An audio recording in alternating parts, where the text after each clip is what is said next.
Live from Augustana College, this is WOG FM Radioactive. I am your host, Joe McCoy, and you are listening to the JoeDaBears Football Show. Today we will be discussing the Bears' very disappointing 17-24 loss against the Tennessee Titans on Sunday. It was a game in which the Bears' offense was absolutely awful for the first, you could say, 50 minutes of the game. This is as bad as this I've seen a Bears offense and is honestly kind of as far as I can remember. You can maybe trace back to a couple of games last year where they looked this bad. The one that comes to mind is the Philadelphia Eagles game last year, where I believe we had, I think it was like 18 total yards of offense in the first half. But that's about the only time I can remember and our offense being this bad in a game until the end, where we put up some garbage points and tried to make some miraculous comeback. But I just, at this point, I'm just so confused. It's a mix of confusion mixed with I kind of understand what's going on, but I don't understand how, I get what's going on, but I don't understand how it's so bad. And we'll get into today what I think has to change on the offense, the reason why I feel like the offense is so bad, and if there's a way that this can be fixed, or at least fixed enough where the offense can be somewhat respectable and put up enough points that our defense can continue to carry us, but can carry us and the offense can put up enough points to win. So getting into the game, we'll just run down the stats real quick. Nick Foles had 335 passing yards on 52 attempts, so he was 36 for 52, 335 yards, 2 touchdowns, no interceptions. That rating is very skewed. You could say that. His QBR was only a 39, on a scale of 0 to 100. So not a good QBR. And I think that's a fair assessment because his stats were very inflated, and Nick Foles did not have a very good game at all. He had some good throws. He had a couple of nice deep balls, one to Anthony Miller, one to Allen Robinson. He converted a second and 16 to Riley Ridley, who had his first catch of the year. But other than that, Nick Foles had a very up and down game. He looked flustered in the pocket again. I'll get into that later. He didn't look comfortable. He wasn't stepping into throws, and it showed on a lot of balls that he rushed, were off target, and just not good quarterback play. The Bears' rushing attack was awful again today. David Montgomery had 30 yards on 14 carries for an average of 2.1 yards. Cordell Patterson had 13 yards on 3 carries. And the Bears' linebacker, Barkevious Mingo, had 1 rush for 11 yards on a fake punt. So the Bears' longest run of the game was 11 yards that came on a fake punt in the second quarter. So that basically tells you all you need to know about this Bears rushing attack. Cordell Patterson had the longest actual rushing attempt, which was for 6 yards. But the Bears' offensive rushing attack was awful again. No blocking, no holes for these running backs to run through. And I feel so bad for David Montgomery because if he was on a team with a good offensive line, this dude would be a star in the NFL. And his talent is being wasted on this offense, behind this offensive line, because there's literally nowhere for him to run. It feels like every single play he's getting stopped at the line of scrimmage and he has to fight just to get 1 or 2 yards. And honestly, on this Bears offense, if we pick up 3 yards rushing the ball, I'm clapping because I'm excited that was actually a pretty productive running play, which is just very sad to see. Receiving wise, Allen Robinson had a good game. He had 7 receptions for 81 yards. He had a long of 27, as I mentioned earlier. Anthony Miller actually had a pretty good game too. He had 5 receptions for 59 yards and a long. He had a play that went for 34 yards. So it's good to see those 2 guys have big games. Jimmy Graham had 6 receptions for 55 yards. A lot of that was a lot of just kind of over the middle dink and dunk stuff that went for 5-6 yards. So a pretty good day from the receivers. No one stood out. No one had a crazy day. It was good to see Anthony Miller get some more targets. He was targeted 8 times in this game. As I said, he had 5 receptions. So it was nice to see that. But I definitely, it's so hard for those receivers to do anything when the defense knows we're going to have to pass the ball because we can't run the ball. And then Nick Foles is under pressure. He's not stepping into his throws. And just all of this talent that I feel like we have on this offense. I really feel like we have a lot of talent on this offense in terms of David Montgomery and Cordell Patterson sometimes, and Robinson and Miller and Mooney. And I think it's just there's a lot of talent on this offense, including even the tight ends with Jimmy Graham and Cole Kmet, that I feel like is being wasted because of how poor the offensive line is. We can also talk about the play calling, and that's ups and downs.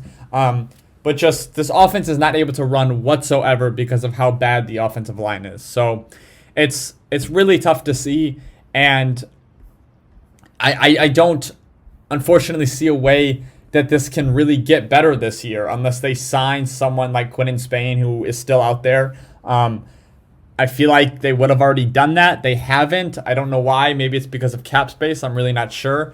But, we thought the Bears' whole message over the offseason was that, they brought in Juan Castillo to be the new offensive line coach. He was going to bring a new kind of grit, tenacity to this offensive line. They signed Jermaine Ifedi just to a 1-year deal. They thought he could take the place for Kyle Long for the year. And, for the first 2 games, I actually thought our offensive line looked pretty decent. They were an average unit. We were running the ball pretty effectively. They were holding up in pass protection. And I felt like I had seen improvements that the Bears had been preaching over the offseason. And then we saw James Daniels go down. And I think that's where things really went downhill. Because James Daniels, I think, is probably our best offensive lineman. It's either him or Cody Whitehair. But when Daniels went down and they had to bring in Rashad Coward, just the whole offensive line went down from there. Rashad Coward was a defensive tackle in high school, converted offensive lineman, and he's very bad. He does not deserve to be starting on an NFL team, and he is right now. So you have him mixed with Ifedi, who's a below average offensive guard, and so you have an awful interior offensive line, and then Cody Whitehair gets injured last game against the Saints. 2 games ago, he gets injured. And then against the Saints, we had a undrafted player out of Notre Dame, Vaughters, play center. So now we have an undrafted player playing center. We have a converted defensive tackle playing left guard. We have a below-average offensive lineman playing right guard in Ifedi. And they did semi-okay against the Saints. The running game was a little bit better against the Saints. But then today, in this game, Vaughters got hurt in the Saints game. So now we have Alex Bars playing center, and it was a mess. The offensive line is so mingled together, pieced together. It's really bad, and unless they make some severe personnel change, which I don't think they will, I don't see this O-line getting really any better. The best suggestion I have, to me this is the only way they would fix it, is if they go out and sign Quinn Spain, who was released by the Bills, who did not give up 1 sack last year in pass protection. I think you have to sign Quinn Spain, put him at right guard for Ifedi. I think you actually keep Vaughters at center when he comes back, because he actually had a pretty decent game against the Saints, I thought. He had a couple of rookie mistakes, but I thought overall he actually held his own against the Saints. So I think you put Vaughters at center, and you put Cody Whitehair at left guard. So you get rid of Coward, or you put Coward and Ifedi on the bench, and you bring in the guy from the Bills. You put Cody Whitehair at left guard, Vaughters at center, and I think that is the only way that this offensive line can improve to at least be respectable and, be able to make this offense run a little bit smoother. But unless the Bears don't make those changes, I don't see any way that this offensive line is going to improve. So moving now into the play calling, and I know Matt Nagy is getting ridiculed right now. I know everyone is calling for him to give up play calling duty, and I kind of am here no there on that situation.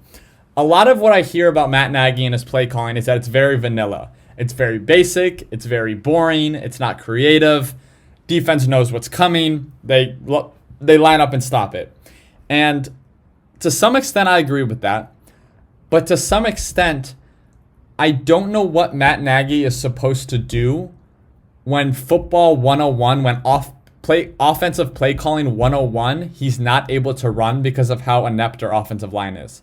Because even if you watch other bad offenses, like I was just watching the Patriots game on Monday Night Football. The Patriots have a pretty bad offense, but their strength of their offense is the offensive line. So even though Cam Newton has not played well this year, they don't have receiver talent. Edelman's out, N'Keal Harry is out, so they have no talent at wide receiver. They have a trio of running backs, none of which all of them are fine. We're behind Rex Burkhead, James White, they're all fine, but none of them are a star running back. But because they have a very good offensive line and they have one of the best right guards in the league with Joe Thuney, they are able to run offensive basics 101 well. So when they run up a halfback dive, when they run it right up the middle, that normally gets them 4 to 5 yards. When they do a little jet sweep to the right, that only gets them 4 to 5 yards. And because they're just able to run basic plays, just line up, snap the ball, run it, and they're able to gain positive yards, it kind of masks some of the offensive ineptitude. It masks some of the bad throws by Cam Newton. It masks the receivers not really being able to get open. But because they're able to run the ball effectively, and their offensive line is for the most part able to protect, they're able to execute the good plays or the basic plays pretty well. So I think with Nagy is everyone says his offense looks so vanilla, but the reason they say that is because the plays that are just football 101 on offense, just simple runs up the middle, simple runs to the left, to the right, simple power plays, stuff like that, our offensive line is so bad that we're not able to run those. And it gets to a point where I don't know what Nagy is supposed to call when even the most basic of plays doesn't work.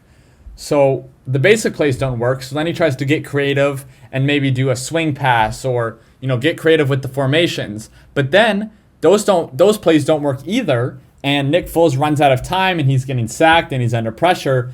And I just don't know really what he is supposed to call, because we all want more deep shots, and we actually did that pretty successfully in the second half of the Titans game. We had 2 to 3 deep shots in the second half that actually connected. So hopefully maybe we'll see more of that next week or this upcoming week against the Vikings. But it's hard to call deep shots when Foles doesn't have time because our offensive line is so bad. He's getting rushed up the middle. And quite frankly, Foles does not look comfortable in the pocket. He's not stepping into throws. And it's really, his balls are flat. They're short. And it's leading to possible interceptions. He didn't throw an interception in this game. He should have. The Titans defensive back dropped the ball. But I think that Matt Nagy is he's running out of options. He can't run basic offense. He tries to get more creative, and that doesn't work either. There's so many penalties on the offensive line. And I just don't. I'm not saying that there isn't blame to go to Matt Nagy, but I think just for some reason, everyone in football, the media and the fans, either like to blame the quarterback or they like to blame the coach. And no one ever likes to blame the receivers or the running back, or especially in my case, or in the case of the Bears, the offensive line. And I think the offensive line, besides the quarterback, is the most important group of talent on a football team. Because you can put any average, you could almost say bad quarterback, behind a good offensive line, and they will play as an average quarterback. Because they have time in the pocket to make the reads, survey the field, and they're comfortable. The great quarterbacks, the Aaron Rodgers, the Patrick Mahomes, the Bradys, they make an average, they're able to play elite behind an average offensive line. The Bears do not have that. We have Mitchell Trubisky and we have Nick Foles. I believe 2 average quarterbacks. I still believe if Mitch Trubisky was on the Kansas City Chiefs behind that offensive line with that plethora of weapons and that coaching staff, Mitch Trubisky would not be as good as Patrick Mahomes, but he would be an above average NFL quarterback. I still truly believe that. But all you need for a quarterback to succeed is a good offensive line where the running game can control the pace of the game. It's so hard for a quarterback, especially in the Bears' case, 2 average quarterbacks with Mitch and Foles, to run a successful offense when they're getting no help for their running game. An average quarterback is not going to win games when the running game is not giving them 4 or 5 yards a carry. When you get 4 or 5 yards a carry, even 3 to 4 yards a carry, it puts you into second and manageable. You can throw then a 4 or 5 yard pass. Now you're in 3rd and 1, 3rd and 2. The amount of times the Bears get into 3rd and 1 and aren't able to convert is honestly almost hilarious. We get into 3rd and 1 and I'm watching the game and I have no confidence that we're going to convert it. If we run the ball, I'm like, that's going to get stuffed. And then if we throw the ball, that kind of sounds like the better option, but then you also have a higher risk of messing the play up if there's a holding or, the defensive back makes a good play on the ball. So the fact that as a fan, and anyone who knows me knows I'm one of the most optimistic Bears fans there is. But as a fan, when you're watching the game and you have no confidence in your team to convert a 3rd and 1, it shows how bad the offense is. And the reason I have no confidence is because of the offensive line. And I think that's where everyone starts blaming Nagy when we don't convert a 3rd and 1. But, what is he supposed to call in that? It's 3rd and 1. You're supposed to be able to hand the ball off, run it right up the gut, and get 2 yards for the first down. That's not play calling. That's our offensive line not being able to block for 1 single yard. And, he can't, there's not you don't have to, you're not supposed to be creative on 3rd and 1. It's supposed to be maybe you do a little 2-yard out route, you pass it, you get the first down, or you run it right up the gut, maybe you run it left, right a little bit, but it's not supposed to be fancy. You're supposed to be able to get a yard. I'm not saying every time, no offense can get a yard every time, but 70% of the time you should convert 3rd and 1s, and you should convert them pretty easily. It shouldn't be something that you or your fan base is sweating over, like, oh God, we're in a 3rd and 1, we're not going to get this. But that's how that's how I am as a Bears fan right now, and I'm sure that's how Matt Nagy is right now. We get into 3rd and short, and it seems like, well, we might as well just punt it now because our conversion rate is just so bad.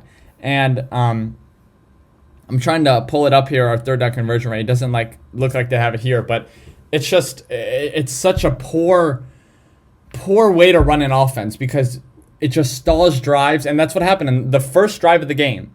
We had a pretty good drive going. We got down to the 35. We get down to 4th and 1. We try to run it. Stuff. Turnover on downs. That stuff like that, it just kills the momentum of the game right off the bat. Your defense comes out, gets a 3 and out. Your offense come out. I actually liked the play calling at the beginning of the game. We were rolling Foles out a little bit, throwing to the outsides. I was like, all right, this is feeling good. We get down to the 35, 4th and 1, try to run it up the middle, stuffed. Whole momentum shift.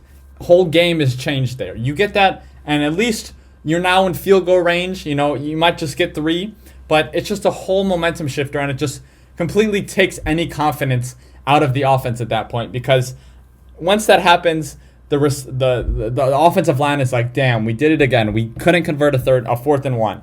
The Foles is like, all right, what am I supposed to do? And it just sucks the wind out of the entire team. So unless they make those personnel changes that I brought up earlier, bringing in a guy like Quentin Spain, and I think moving Cody Whitehair to guard, I don't see any way that this is going to change unless we make a personnel change. So getting to the defensive side of the ball, I know that was a really long offensive rant, but getting to the defensive side of the ball, I felt the defense played amazing in this game. And I know I say that every game, and I will put this Bears defense up against any defense in the entire NFL. We are better than the Buccaneers defense. We are better than the Steelers defense. We have the best defense in the NFL. I will argue with anyone about that. We held Derrick Henry to 21 rushing carries, and he only had 68 yards rushing on those 21 carries. So he did an average of 3 yards a carry. And 26 of those came off of 1 run. So if you get rid of that 1 run, he's averaging 2 yards a carry. So we held Derrick Henry in check the entire game. The Tennessee Titans offense rushed for a total of 92 yards, and Ryan Tannehill only passed for a total of 158 yards. So their offense as a whole had, I believe it was 255 yards total. So their offense was completely held in check.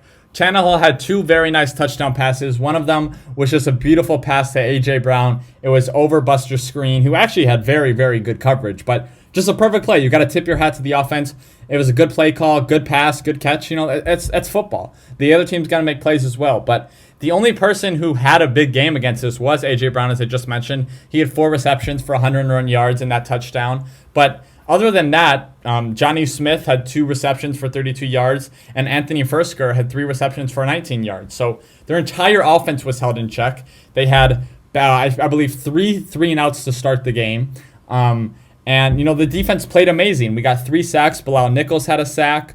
I believe Mario Edwards had a sack. Yep. And then Roquan Smith had a sack. And I liked how Chuck Pagano was bringing more blitzes. I hope he continues that. The Bears right now, or percentage-wise, are the team that blitzes the least in the NFL. We are last in blitz rate, and I think that's because our front four is so good behind Mack and Quinn and Hicks that we don't have to blitz a lot. We're able to get pressure with the 4 and kind of just play coverage. But I would like to see more blitzes mixed up, just kind of frazzle the quarterback a little bit more. And I liked how Pagano caught a lot of blitzes. He caught a lot of stunts. That's how Bilal Nichols got his sack. He caught a stunt with Robert Quinn. Him and Bilal Nichols kind of crossed each other, and Bilal was able to get free and get the sack. So I'm hoping to see more stunts, more sacks, obviously just pressure overall. But, the defense only gave up 17 points. One of the Tennessee Titans touchdown came off of a David Montgomery fumble, which they recovered for a touchdown. That really was the end of the game when David Montgomery fumbled,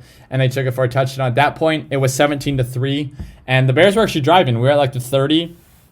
And I was like, okay, if we get a touchdown here, there was still about, I think, 7 or 8 minutes left in the game at that point. But David Montgomery fumbled. Tennessee took it for a touchdown, and that was all she wrote. But, the defense giving up 17 points to one of the most high-powered offenses in the league. Ryan Tannehill, some were even talking about him being in the MVP race. But he only had 10 completions on 21 attempts in this game. So defense played lights out. Unfortunately, Roy Robinson Harris is done for the season. He has to have shoulder surgery. So he didn't play this game. He was out. They were kind of reevaluating him. And it turned out today that he's going to miss the remainder of the season because he has to get shoulder surgery. So that's definitely a loss to our defensive line rotation. I've always loved Roy Robinson Harris. He was an undrafted free agent. I just love the way the dude plays. He has a lot of heart. He brings a lot of energy to this defense. But we're still fine. We have Mario Edwards to kind of fill in his role. But, you hate losing guys, especially for the season like that. So the Bears are 5-4 now. And I know Bears fans, it seems like it's over. Trust me, my hope is wavering for sure. This game was hard to watch, if I'm being honest with you. I don't say that a lot. I'm a diehard Bears fan. It's just through and through. I will always stick with the team no matter what. But just seeing this defense play just their hearts out every single week and just having the offense just be so inept and not able to get anything going, it was just really disheartening to watch this game, if I'm being honest with you. But we're still 5-4. The season is not over whatsoever. I do think they need to make a personnel change on the offensive line. I know Matt Nagy said that maybe he'll evaluate if he'll give up play calling to Bill Lazor, the offensive coordinator. Maybe that could help a little bit. We'll see. But I don't really think giving up play calling might help a little bit, but that's not what's going to make this offense click. It's going to be we make personnel changes on the offensive line, and they're able to be they can't be any worse than they are right now. I truly think we have the worst offensive line in the entire NFL. And I know we had COVID this week. It ran through our offensive line, and now we have injuries. But so currently right now, who played against the Titans, it's the worst unit in the NFL. But we're still 5-4. We play the Vikings this week at home, Monday Night Football. Chance to get back on track. The Vikings they're a hot team right now. They just won 2 games. They beat the Packers, which was a big surprise to people. Then they beat the Vikings, and Dalvin Cook has been going insane these past 2 games. He had over 200 scrimmage yards against the Lions. He put up 4 touchdowns against the Packers. So Dalvin Cook has been running wild lately. I'm not super concerned about that against the Bears just because of how good our defense is. We were able to hold, I believe, the best running back in the league currently right now, Derrick Henry, to only 68 rushing yards. So I'm not too worried if Dalvin Cook running wild, but this is a chance for the Bears to get on track. We're 5-4. If we can win this game and go to 6-4, then we have our bye week. And if we can win this game, I really don't think our bye week could have came at a better time. But we need to get healthy again, especially on the offensive line. And I think if we can go into the bye week with some positive momentum, hopefully a good offensive game, something to build off of, you can kind of be right back in the thick of it. We have the bye week, and then we got the Packers on Sunday Night Football. So huge game against the Vikings. If we lose this game and we drop to 5-5, we'll be on a 4-game losing streak. And at that point, I feel like a lot of hope would be lost, to be honest with you. But if we can win this game, go to 6-4, go into the bye week positive, I think there'd be a lot to build off of. So Bears fans, I know it's not looking good. I know these past 3 weeks have been really tough to watch.